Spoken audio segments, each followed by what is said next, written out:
Fala aí galera, beleza? Eu sou o Vitor e tô aqui de novo para mais um vídeo para vocês. E dessa vez a gente está começando um quadro novo aqui no canal, o Pergunte ao Sotero. Então se você não me segue lá no Instagram, já aproveita e segue, porque eu vou estar liberando umas fotos lá de vez em quando. E é só vocês comentarem com as dúvidas e perguntas de vocês, que aí a gente vai e faz o vídeo, fechou? Então não perca essa oportunidade, me segue lá e vamos pro vídeo então, tamo junto. Então vamos para a primeira pergunta. A primeira pergunta é do Victor0402, um salve pro meu xará aí.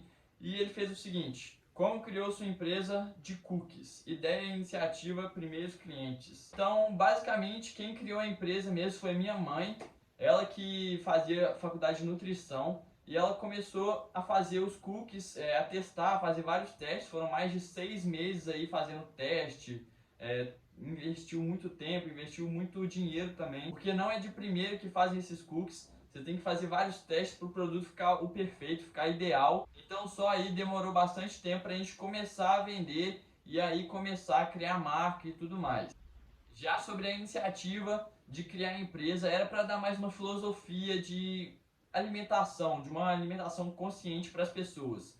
Como você sabe, minha mãe aí, ela é nutricionista agora e ela quer passar essa ideia para todo mundo, porque não é dieta, a ideia dela é que não é dieta que faz a pessoa ser saudável, e sim a consciência alimentar dela, dela mudar os hábitos alimentares dela. Por exemplo, não precisa cortar todas as coisas 100%, não precisa ficar medindo seu prato para você alimentar. É só você ter os hábitos alimentares que no longo prazo sua vida vai mudar, sua vida vai se tornar mais saudável. Então a ideia é basicamente essa com os cookies, é de você ter uma consciência alimentar. E o slogan da empresa é aprecie calmamente, justamente para remeter essa parada de você ter que pensar, alimentar com consciência, né? Vamos dizer assim. A Eleve, o Cookies Eleve, ele é muito mais do que só um cookie, né? Ele é uma história por trás. Então, ele tem esse objetivo todo para a pessoa, não é simplesmente um cookie para você comer. Você tem que lembrar disso tudo, saber por que você está comendo esse cookie.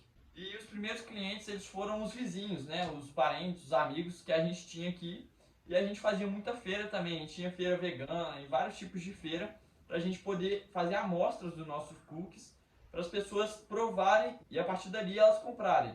Então a gente fez muita venda para pessoas que a gente não conhecia a partir das feiras. Então as pessoas iam, passavam ali, experimentavam um, experimentavam outro e aí acabava levando para casa dela. E a partir daí cada um ia indicando para o amigo, para o tio, para qualquer parente. E assim a empresa vai crescendo de pouco em pouco. E para você que ainda não conhece a Eleve, o arroba tá aqui embaixo. Corre lá no Instagram dela e dá uma olhada para você entender um pouco melhor do que a gente está falando aqui, dos produtos que a gente mostra lá e um pouco dessa filosofia também, beleza? Então vamos agora para a segunda pergunta. Essa pergunta foi feita pelo Lucas Daniel. Um salve pro Lucas. Ele fez a seguinte pergunta: já leu quantos livros no total? E lê quanto tempo por dia? E qual livro que eu tô lendo agora? Eu basicamente não sei mais ou menos em exato quantos livros eu já li na minha vida inteira, mas eu já li bastante livro, principalmente na época da escola. Então, aqui tem em média, nessa parte aqui, eu tenho em média de uns 40, 35, 40 livros. Basicamente todos aqui eu já li, um ou outro que eu ainda não li, que eu comprei por agora. Mas bastante deles eu já li também na minha época de escola. Mas foi desde o início de janeiro desse ano que eu comecei a ter uma rotina de ler, que eu comecei a ler basicamente 2 livros por mês, de uma média, né, mais ou menos, até hoje. Hoje eu estou no meu 16º livro, que inclusive é esse livro aqui, o Fora de Série, estou quase acabando ele já. E logo em seguida eu vou partir para esse aqui, o Essencialismo. Mas voltando agora para um tópico aí da pergunta, eu não tenho uma quantidade fixa diária que eu leio.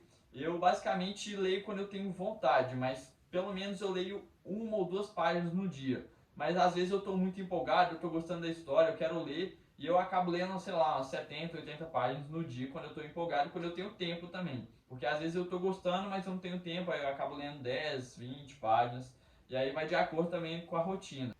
Mas pelo menos todo dia eu vou ler pelo menos 1 ou 2 páginas para não passar em branco essa parte da leitura aí. A terceira pergunta agora foi feita pela página Aprender Matemática. Vamos lá. Fala um pouco sobre sua agenda raiz, como você divide e se eu uso algum método de estudo. Eu basicamente não tenho método de estudo, eu gosto do jeito normal, do jeito que eu vejo na hora ali, eu não sigo uma coisa muito à risca ali não. Sobre a minha agenda raiz, na verdade eu chamo ela de diário raiz, porque basicamente tem tudo no meu dia ali, tudo que eu vou fazer no meu dia, e eu também uso ela para colocar o roteiro do vídeo que eu estou gravando. Por exemplo, esse vídeo que eu estou gravando para vocês, eu tenho ele aqui anotado nesse caderninho também, entendeu? E antes de ter esse diário, eu fazia em folhas avulsas. Eu pegava literalmente uma folhinha quadrada aí, de rascunho, e escrevia tudo que eu ia ter que fazer no dia seguinte. Esse foi um divisor de águas para eu mudar, porque desde fevereiro eu comecei a fazer ele, e isso vem mudando bastante. Eu venho dormindo mais tranquilo porque eu vejo tudo que eu consigo fazer e eu sempre consigo cumprir quase tudo, na verdade, né? Então isso me ajudou muito até a produzir, deixar de procrastinar um pouco, porque às vezes eu olho para o lado e literalmente tem o caderninho mostrando o que eu tenho que fazer. Mas uma estratégia que eu uso no meu diário é literalmente colocar coisas bem simples que eu sei que eu vou fazer no dia seguinte. Por exemplo, café da manhã, almoço, tomar um banho, tal hora. Então eu coloco essas coisas porque eu sei que eu vou fazer elas e isso me motiva a ir lá arriscar. E quanto mais coisas riscadas eu tenho, mais eu me sinto com vontade de terminar as outras também, entendeu? Para cumprir todo o cronograma. E isso também me ajuda a ir consultar mais vezes o meu caderninho, né, o meu diário, porque à medida que eu vou lá riscar, eu tô vendo o que eu tenho que fazer depois também. Então eu sempre me lembro na minha cabeça ali o que eu tenho que fazer. Então essa foi uma estratégia que eu fiz e que está me ajudando bastante também. Então vamos agora para a penúltima pergunta. E quem fez essa pergunta foi a Vitória Barbosa. A pergunta foi a seguinte: como aprendeu a falar inglês? Muito obrigado aí pela pergunta, Vitória. Um abraço para você. E primeiramente eu comecei a fazendo um ano de cursinho. Eu me dediquei bastante. Eu falei um pouco mais sobre esse cursinho, sobre como eu aprendi inglês no vídeo sobre a faculdade dos Estados Unidos. Então se você não viu, tá passando um link aqui em cima, é só clicar e ir lá ver assim que acabar esse vídeo, fechou?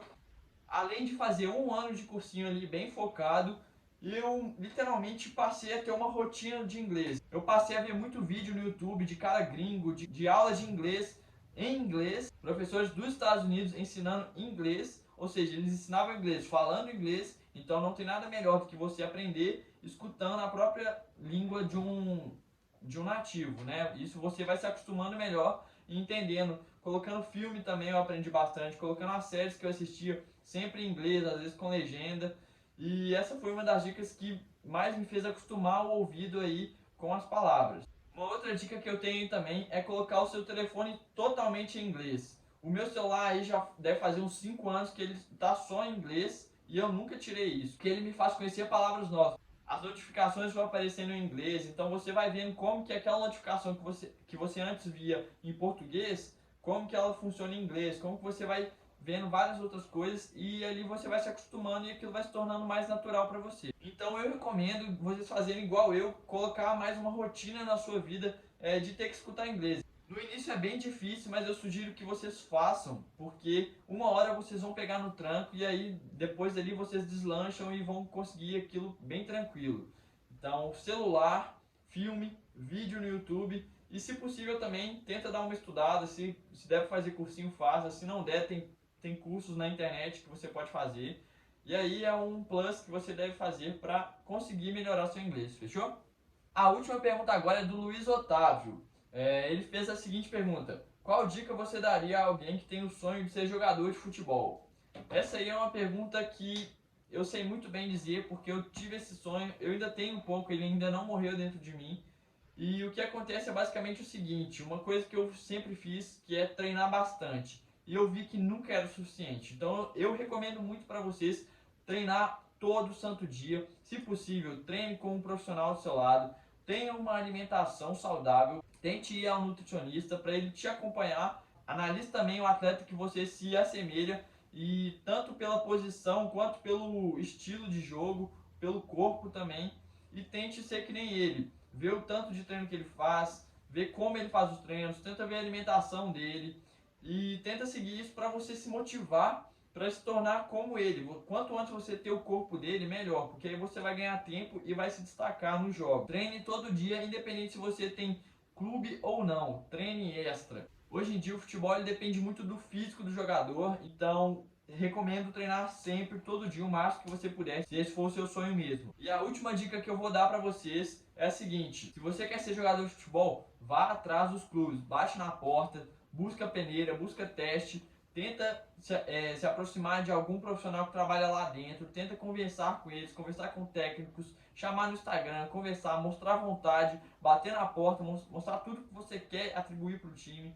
Então, acho que faltou isso um pouco de mim, de você correr um pouco mais atrás, de querer entrar no clube. Porque nesse finalzinho, depois que eu tinha quebrado minha perna, eu ainda não dei, eu dei muito gás, eu fui em muitas peneiras, mas eu acho que faltou essa relação melhor aí com os clubes, de buscar um pouco mais e mostrar o tanto que eu queria estar ali, o tanto que eu iria me esforçar. Então essa é a minha dica para vocês, de buscar um pouco mais, bater na porta, correr atrás.